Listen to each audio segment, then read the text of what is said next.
Open so good we had to play it 3 times for you. If you didn't catch that, it's off the bench here with Alex Kozora. New haircut. I feel like a little less like Cousin It I did before. Joining me, as always, the esteemed Jason Klick. You've endured an episode with Anthony Fusa, so congratulations. You get a free T-shirt. Thank you. I deserve it. You deserve it. That's the correct answer. And Tyler DeGiacomo, salty as always. How's it going? Mr. Kozora, how are you, sir? I am fantastic. Again, it's off the bench if you didn't catch it in the open. We're going to kick things off, though, with LeBron James the other night, 61 points for King James, the most in his history as a career high and in Heat history. SportsCenter, predictably so, gave it just all the coverage in the world. And so, Jason, I'm going to start with you. As impressive as it was, and it should be covered, in just not to this game, but just for LeBron in general, is there too much media coverage for LeBron James? No. Why is that? He is phenomenal. He is a player of our generation. Him and Kevin Durant, Kobe Bryant, 3 of the top players. You need these guys to be covered. You want to remember these guys. They're the Michael Jordans of this generation. They are the best. Tyler, agree, disagree? I'm going to have to disagree. It's fun seeing LeBron center the last couple days. The man is overhyped from the first day he walked. He's a very good player. But not many stories to go with now because you got Kobe out, you got Derrick Rose out, so you have to go after LeBron James and the King. Is this the first time scoring 61? Wilt had 32 times. Kobe was 5. Michael 5. Elgin Baylor 4. A lot of stats there for stat geeks. The man's very good career. Probably could end up with a lot of points, a lot of records, but just not there yet. But in terms of the coverage, though, do you think it's appropriate?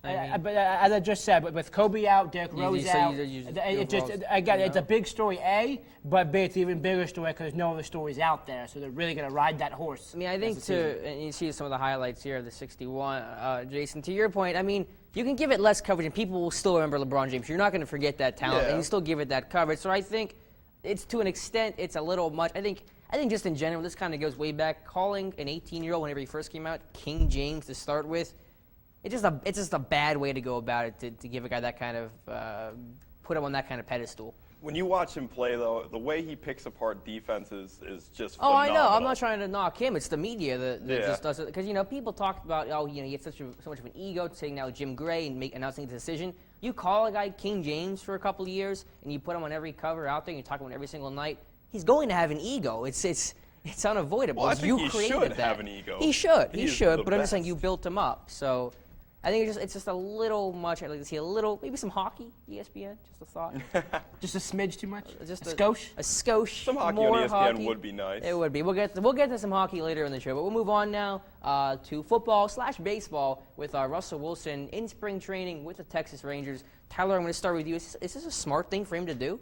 I think it's fine. He's not doing much of playing, just kind of throwing the ball around, stretching around. He's still living out his dream of being a baseball player, which he did say he wants to own a baseball team when he gets older. He's a couple contracts away from that. But no, it's fine. Just he's bonding with the guys, and he's out just throwing the ball around, just staying out of trouble. Not like he had any character issues, but it's fine. You're down in the sun, having fun, nothing too dangerous. Jason, agree, disagree? I mean, if I'm Seattle, I let him have some fun. You just went through a championship year. It was very grueling, very tough. He's not doing anything tough right now with the Rangers. He's just hanging out, having some BP, stuff like that. No big deal. See, I disagree. I just feel like, what's the point for it? I mean, you're just coming off the Super Bowl. You should take some time to relax, recharge. There's always that other risk for injury. Of course, there is with anything. I mean, I don't want to, I don't want that thought to be lost on me. But I don't know. I think that there's a risk. What's the point of this? So why go out there and do it? That might be his way of relaxing. I mean, that's true. That's a true point. But I feel like you need some time to kind of just take away and just recharge and focus on football. Don't even entertain this idea. It's silly. What do you have against it? Why can't the man go out and play baseball? I don't see the point to it. I don't see how constructive it is. Football. Let's be honest. That's when you're a football player, you're the quarterback. That's all you are. As unfortunate as that may sound, that's the truth. I see it better than some guys spend their times going out to the clubs every weekend. Right. I mean, I think that's a lot more productive. It's not the end of the world. I don't get it. I'm just seeing if someone can help me get it. Well, right now, baseball's a hobby to him. Those guys in the off season that go and play golf in the off season. So it's the kind of same thing. This is him relaxing, throwing the baseball around, hanging out with the guys. I said some people golf to relax with the buddies. He's just playing baseball, throwing a baseball around with some guys.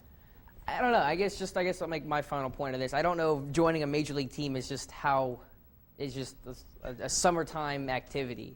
I mean, it'd be cool if I said, hey, I'm joining the Pirates for the summer, but I don't know.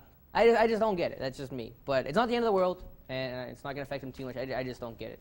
We'll move to our last question now. We're going to stick with football. Just with free agency coming up, a lot of moves today. Steelers made a lot of moves. The Eagles have made a ton of re-signings so far. But we're going to actually go with a rival of the Eagles in Dallas with a DeMarcus Ware situation, potential of him taking a pay cut. He had some injuries he was playing through, statistically below average. So Jason, let's start with you. What should Dallas do? Will he get cut? Should he get cut? I think, yeah, cut him. He really hasn't been playing up to snuff. You know, he's a big-name player, and he wants a lot of money.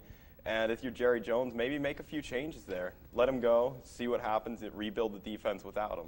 Tyler? Well, it's a cap thing with the Cowboys. Cowboys only need to cut $1 million to get underneath the cap threshold, but even by that March deadline, they don't have to meet that by then. Warriors only getting $4.5 million. I think it's his eighth year in the league. You know, battled a bunch of injuries. Had the elbow a couple years ago. I think had the shoulder. That's big. I don't know. The Cowboys are sitting there at 16 in the draft. There are a couple, defensive linemen. You got Coney Ely, from Missouri, was opposite of Michael Sam there. Or maybe go like an interior lineman there. So there are players in the draft if you want to go that way.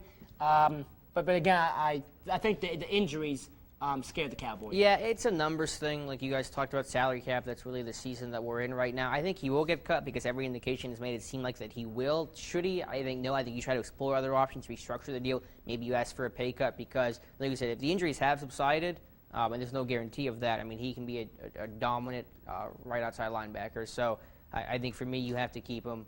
You've lost a lot on that defense. So if you're the Steelers, would you try to pick him up, or you don't want to touch that? No. Well, the Steelers, I mean, you just signed Jason Worlds with a transition tag. Actually, they're probably going to release Lamar Woodley here. That wouldn't be a surprise. So I wouldn't imagine that. They never make that big of a splash in free agency. All right, so we're going to take a break. We're going to go up next, basketball, NBA, and college. Keep it here on Off the Bench.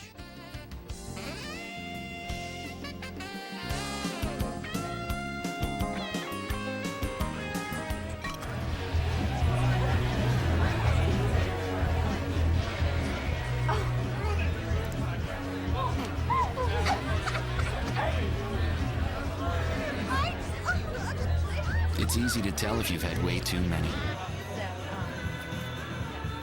But what if you've had just one too many? Buzz driving is drunk driving.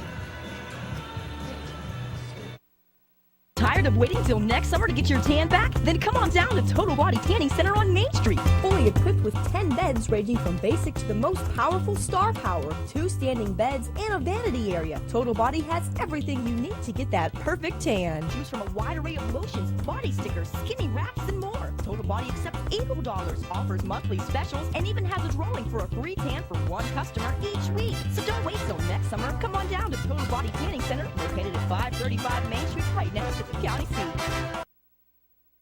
So, I got this new family, and I don't know what it is about this one, but she can't seem to put down that toy all day long. Tap, tap, tap, tap. Oh, and she even talks to it. She talks to that more than she talks to him. What's up, bro? Nice shirt. Who's she talking to? Her mom? She talks to her mom a lot. Welcome back to Off the Bench, you guys. Scott Martinez, I'm sure you're watching. Hope you're having a good day, Scott. He's our one viewer. I'm so happy about that. Shout out to him. Yeah. No shout out? That's your one shameless plug. Scott watches all your shows. I know. He watches all CUTV. I really do appreciate that, Scott. You should be on the camera sometimes. Scott's good on the camera. You should get him on here. Next week, I promise it. Next week, Scott Martinez will be on here. You don't want to miss it. Moving, perfect segue into basketball now. The most disappointing team in the NBA, Jason, I'm going to start with you. I'm going to give you 2 options here. Just of the 2, who is more disappointing, the Los Angeles Lakers or the New York Knicks? Los Angeles Lakers. Why is that? I mean, they're horrendous this season. And, you had Steve Blake to start out. You got Pau Gasol. I understand Kobe's out, but still, you have decent players. Steve Nash is still in there. He's still trucking hard at his old age. And, you got rid of Dwight Howard, which I think you should have done. I mean, they obviously wanted him back, but I don't think he was a good fit in L.A. It's just where they're at this year is horrible. Tyler? I think 1,000%. The New York Knickerbockers. You're in the East there. The East is the least the West is a stronger conference there. It's the Lakers lost Kobe. Pau Gasol having a good year there, but the Knicks definitely got Stoudemire in and out there. You got Carmelo Anthony, a great player. Knicks definitely should be in the playoff contention in that Eastern Conference. Yeah, no, I agree with you, Tyler. I mean, the Lakers, at least they lost their star player in Kobe Bryant. I mean, the Knicks still have Carmelo Anthony. And yes, it's not his fault the team is struggling so much, but they had that star player, and it's still I think they're almost identical record, 21, 39, 22, and 40, right around About there. the same. The Lakers at least have that excuse. They don't have Kobe. The Knicks still have Carmelo. The East is a great point. So, for me, the Knicks are the more disappointing team. Now, this question caused a little bit of tension here for the break. Allen Iverson, his number was retired for the 76ers. So you guys are the Philadelphia guys. You are apparently right from the heart of Philadelphia while he's on the quote-unquote suburbs. I'll let you guys debate about that. But just where does AI rank for you all time? And Tyler, I'm going to start with you. The true Philadelphian. Mr. Allen Iverson, Bubba Chuck as he calls himself, is probably the best pound-for-pound player ever to play the sport of basketball. The only player ever with 20,000 career points under the height of 6'2". Also played in an era where the big man dominated. You had, Kevin Garnett came in with him in 96 there. He had Shaq, he had Mutombo, Ratliff, all the greats then, Vlade Divac. So he dominated there. Allen Iverson, and it was a pleasure to watch him play for Philadelphia. Most definitely. He was great, and he put his heart and soul on the court every night. Allen Iverson, one of the greatest players to ever play in the NBA. Klick? I think top 15 all time. I can't say number one all time. No, not all time, but for best pound-for-pound player. Pound-for-pound player. He was 6 foot there. Yeah. He went to the lane, went to the lane of the trees, and I said only person ever under 6'2" would have scored 20,000 plus points. That is pretty incredible. I mean, he really did revolutionize basketball. He brought the hip-hop style in. But, I mean, he couldn't bring that championship to Philadelphia. They got into the finals against the Lakers, but they just couldn't do it. And that was the one thing that bothered me, along with the fact he could never have other star power on the team like Chris Webber when he came to play at Philly. Just didn't work. And that was going to be my point, the lack of the ring. And Tyler, you kind of shook your head there, so I'll allow you to Well, no, explain. you're talking about Chris Webber. That was a horrible experiment. That was the end of his career there. No, but definitely, Iverson is a very commanding presence. Did not get along with Coach Larry Brown at the time there. But even he brought the Sixers to that championship with nobody. He had George Lynch. He had Mutombo came over. He had McKee. He had Eric Snow. So he was the team that we ran to the buzzsaw of the Lakers with Kobe, Shaq, Robert Horry, Derek Fisher. And I have to say, you were naming off the big man. You were talking about Shaq and Mutombo. Then Vlade Divac? Vlade Divac, yes. Really? There's a he step was great down. guy. Yeah. There's a step. He was the player traded from the Hornets for Kobe Bryant there in that 12th pick in 96. I know. Well, no one, had they known what they'd known about. Vlade Divac. I'm just saying, to put Shaq up here. Vlade Divac doesn't compare. A little down here. He was solid for a couple I understand. I'm years. just messing with you. Just messing with you. Last question here, real quick. Syracuse, able to bounce back. They've lost 4 of the last 5. Jason? I think they will. You think they'll they be able will? to really bring it together in the ACC tournament. They'll be fine to play Florida State last game of the season. Also slated to play Florida State in ACC championship. Jim Boeheim, great coach. I'm ready for the conference tournament, NCAA tournament. I'm on the fence with that one. I think that they have that strong coaching that you guys talked about that can help them get out of that slump. They go back into ACC play. You kind of, you turn the page from this losing streak and you go into conference play, the tourney time, and you turn it around. Go ahead. Real quickly, a couple injuries there for Orange. You got Grant's been in and out a little bit. C.J. Fair was on the streak to be Player of the Year, at least ACC Player of the Year. He's kind of slumped off a little bit. He's been had some nagging injuries. But Tyler Ennis, that freshman point guard, outstanding. Yeah, clutch. I don't think you'll see another eruption from Coach Boeheim again. No, we talked about that. That was there was another. In the next game, there was an offensive foul in that game. We just kind of smiled and said, "I'm not going to say a word." Yeah, he learned his lesson with that. So. He certainly did. We'll take a break. Up next, the NHL, something ESPN will never cover. We'll cover it up next here on Off the Bench.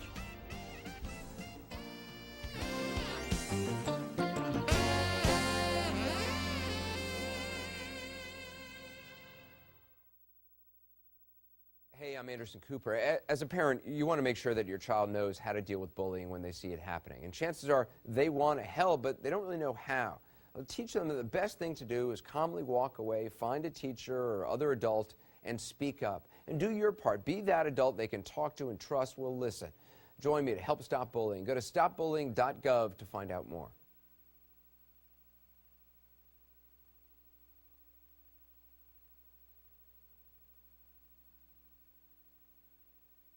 Can't find your one-of-a-kind ingredient? Looking to challenge your appetite with exotic flavor? Your search ends at 6th and Main's unique array of groceries and ingredients.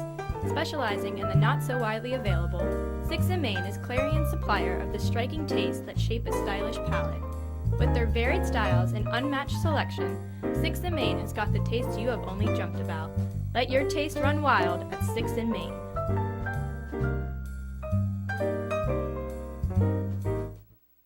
I got no pulse. We're losing him. Charging. He's in V-Fit. Shock him. Drives it road all the time. He just had a few drinks. This can't be happening. Are we clear? Clear. You just buzzed. Just buzzed. You didn't tell us that, sir. You're right. This isn't happening. He'll be fine. I feel good. Really? No, not really. Buzz driving. Clear. Maybe we should stop acting like it's no big deal. Shock him.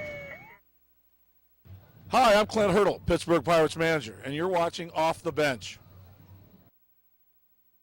My boy Clint, Pirates starting back up in spring training. We'll talk about him hopefully next week with Mr. Scott Martinez. I'm sure he'll be dying to talk some Pirates baseball. All right, we're going to start now with the NHL. Tyler, do you want to give your two teams again? Who has been more impressive, the Penguins or the Flyers? Well, I would try not to be biased here. Flyers coming off a great break after the Olympics there on a 7 wins in the last 8 games, 8 out of the last 10 games, playing well. Penguins have kind of leveled off, kind of up and down. Flyers making the surge. Flyers are second now after being in the bottom cellar. Not to use the cliche, they started from the bottom, now they're in second. But the Penguins are up there. Both teams looking good. Did not really like the Flyers trading away Kozora, but that's our last question about the trade deadline. But Flyers looking good, playing great team aspect. Players are starting to play well. So the Flyers more impressive than me. Klick? I agree. I think the Flyers have been really hot lately, like Tyler said. You know, they are on a 2-game win streak since the break after they lost to San Jose coming out of the Olympics. But so far, I think they've been really consistent. And it's really easy, I think, to get sucked into that cellar down at the Metropolitan, bottom of that division. So kudos to them for bringing themselves back up. So you're all on the Flyers. You know what? Yep. As you wear the black and yellow tie, Yeah, continue, it's sir. a Steelers tie. It's very nice. Mama Kozora got it for me. I'm on the Flyers too, and just look at that head turn there. And not to knock the Penguins, because obviously they're in first, they're 14 points ahead of the Flyers, I believe, right now. But just because the Flyers, they were so middle of the road and struggling so much, and the Penguins just started off fast and they never really looked back. So give Flyers a lot of credit for being able to build themselves back up, and now in the second place in the Metropolitan. So give them a lot of credit for that. It's not easy to do. Absolutely. Pulled himself up by the bootstraps. There you go. Now we're going to stick with the NHL, like I said. A lot of the outdoor games, I think it was 5 this year. We had the Stadium Series with the Penguins and the Blackhawks. You saw the footage a moment ago. Ottawa, Vancouver, and the Heritage Classic. You're going to see the footage here in a moment. Jason, let's start with you. Are there too many outdoor games in the NHL now? Yes, there are. How many should there be? I guess let's start with that. Should there be one, none? Or you like 3 or 4. 3 or 4, but too much? Yeah, 6 is too many, and the Heritage Classic proved it. I mean, it didn't even look like it was outdoors. It was at a retractable roof stadium in Vancouver. I think that's taking it too far.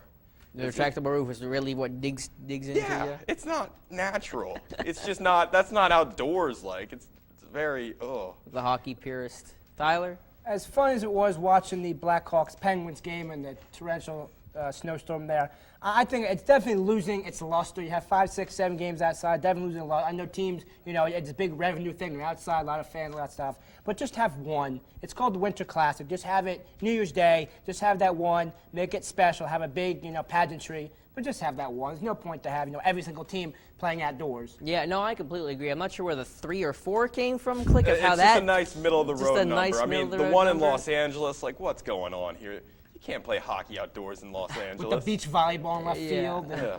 I agree with just one, though. That's how they started it, and just keep it. You love that mystique, I guess you could say, of hockey outdoors for the hockey purists over here, and I appreciate that element, too. The snowstorms are always a fun thing to do, but yeah, just once, and take fighting out of hockey. We'll move on now to our last question.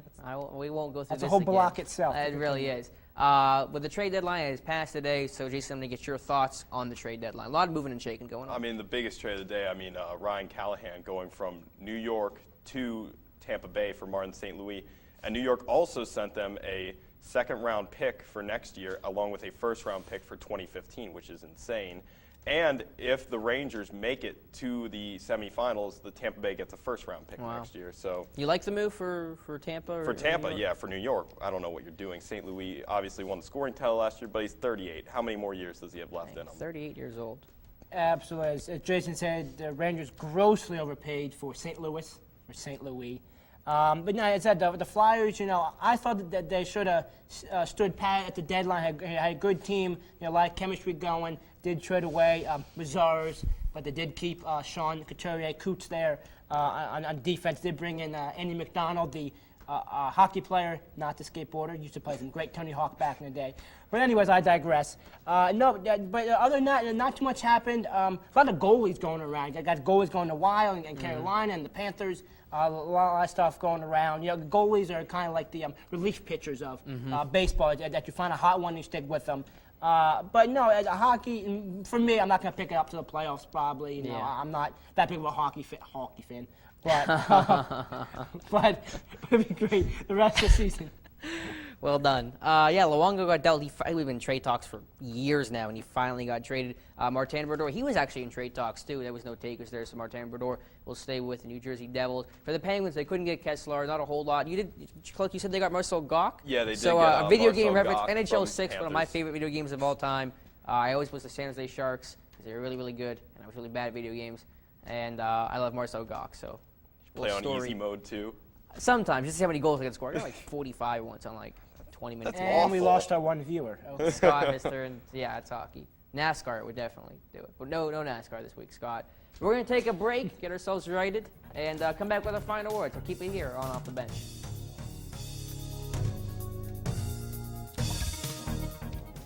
I don't know what I'm doing right now. It's my right hand.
Replay in Major League Baseball got its first test run in the Twins-Blue Jays game over the weekend. 2 close calls at first base were brought to the replay technician. Both replays lasted just under 2 minutes, with the plate umpire and first base umpires going over to the dugout and putting headsets on to talk to another umpire in a replay van outside the stadium. I know it's spring training baseball, but both replays were too close to call. Now, there are not too many different camera angles to go off of, and I know that will change when teams go back to the respective stadiums. But let me tell you, I am not a fan of these replays. I know I said before on the show, and these guys know it, that I'm an umpire myself. And yes, that does play a slight or slightly more bias into this topic, but I am not a fan of these replays. And it's more than just a normal, it'll take too long for replays, etc., etc.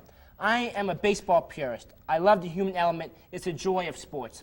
The next thing you know, they're going to have to want replay, or even worse, robots or machines calling balls and strikes. But this thing with the whole replay, in my opinion, is the umpires themselves. If you improve, or in some cases, replace some of the current Major League Baseball umpires, then you don't need these replays altogether. But that's a whole different argument for a whole different day. Baseball purists. I just get the call right. That's me. I am a man of getting things right. That's what they should do. Simple process to me. Okay. I don't disagree. Klick, your final word. The extra point in the NFL has become a basic commodity. Out of over 1,000 extra points kicked this past season, only 5 were missed. The NFL has started talking this offseason about other options for the point after try. And the most recently, the league is discussing the possibility of moving the extra point field goal from the 2-yard line to the 25 and making it a 42-yard attempt. I completely agree with the league's reasoning on this. Extra points have become chip shots for kickers, and the NFL, every play should be as exciting as the last, including the extra point. I believe if this discussion is made to be moved the point after back will trickle down to the college level. I truly believe extra points from the 2-yard line should only exist at the high school level. And I think that will be a change that we're going to see, not immediately, but sometime in the near future. In Next the couple of NFL. years, I think it's going to happen, whether it be the 25 or the 15, maybe. You agree? Yeah, absolutely, Alex. Okay, now for my final word. Even for the casual fan, this Super Bowl is a marquee event. So you can imagine the anger and frustration from subscribers of Time Warner Cable in Los Angeles when their feed cut out midway through the game, not returning until the Seahawks were almost ready to hoist the Lombardi Trophy. Now, as someone who works with TV, I can empathize with technical problems. It's terrible to occur at the worst possible time, but again, it happens. The issue is with how Time Warner attempted to rectify the situation. Sent in the mail, the affected subscribers were sent one gift card to Target for $5. I would have loved to have been a fly on the wall during that discussion. I'm not saying those people should have been given publishing clearinghouse checks, but the only thing more offensive during the Super Bowl than that was the Denver Broncos offense. And that's all the time we have today. Can you believe that? That last sentence, I just had to get that in. That was funny. That little dig in, it's comedic relief. It's what the people want. It's what they want. The people? The person. The people. My mother could be watching. He's probably not. She's probably not watching. I will not. Awkward silence? I will not touch that one. Thank Continue. you. I appreciate that. Thanks for being on, Klick. D-Jock, you've been problem, pestering man. to finally go. You complain about all the work it was going to take to get on. You're finally on. You're one time this semester. I hope you enjoyed it. Now I see why you don't have me on. Now now I see why I don't put you on. Because That hurts. right here. That hurts. Right there. The All first right. cut Bone is the crusher. deepest. Join whoa, us. Whoa, the first cut is the deepest. Join us next week. I'm going on that note. Off the bench every weekday, or not every weekday. That'd be weird. That'd be a lot of work on my part. Every Wednesday at 7:40-ish. And I hope you guys have a great night, a great weekend. We'll play you out with our moment of the week. It's Paula Kramer's 75-foot putt. Check it out.